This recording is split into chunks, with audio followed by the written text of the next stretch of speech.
दोस्तों, कहानियाँ सुनने व सुनाने का प्रचलन सदियों से ही रहा है। ये नन्ही नन्ही शिक्षाप्रद कहानियाँ बच्चों को ही नहीं, बड़ों को भी जीवन के नए नए सबक अक्सर ही सिखा जाती हैं। तो चलिए सुनते हैं आज की कहानी, जिसका नाम है संत और तोता। एक बार एक संत के आश्रम में एक शिष्य कहीं से एक तोता ले आया और उसे पिंजरे में रख दिया। संत ने कई बार शिष्य से कहा कि इसे कैद मत करो। परतंत्रता संसार का सबसे बड़ा अभिशाप है, पर शिष्य अपने बाल सुलभ कौतूहल को रोक नहीं सका। उसने तोते को पिंजरे में ही बंद रहने दिया।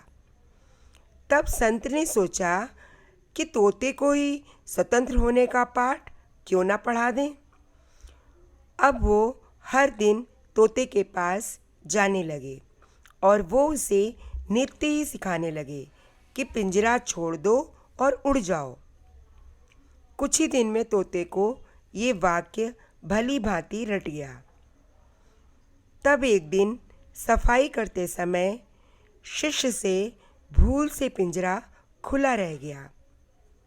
संत जब कुटी में आए तो उन्होंने देखा कि तोता पिंजरे से बाहर निकल आया है और बड़े आराम से इधर उधर घूम रहा है। साथ ही ऊंचे स्वर में कह भी रहा है, पिंजरा छोड़ दो, उड़ जाओ, पिंजरा छोड़ दो, उड़ जाओ।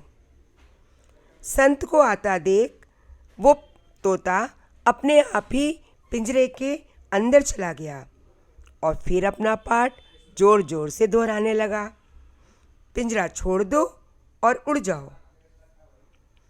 संत को यह देखकर बहुत आश्चर्य हुआ और साथ ही वो दुखी भी हुए। वो यही सोचते रहे कि इस तोते ने केवल शब्दों को ही याद किया।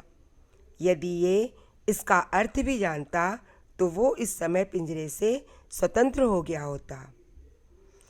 तो दोस्तों, इस कहानी से हमें ये शिक्षा मिलती है कि ज्ञान की बड़ी बड़ी बातें सीखते और करते रहने से ही कुछ नहीं होता, जब तक कि हम उसका मर्म नहीं समझते। उचित समय और अवसर मिलने पर भी उसका लाभ नहीं उठा पाते हैं और जहाँ के तहाँ ही रह जाते हैं।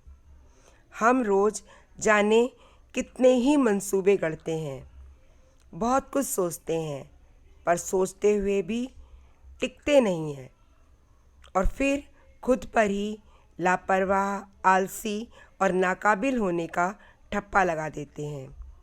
दरअसल सोचना ही काफ़ी नहीं है। जिस भी सबक को सीखें उस पर अमल करना भी बहुत ज़रूरी होता है।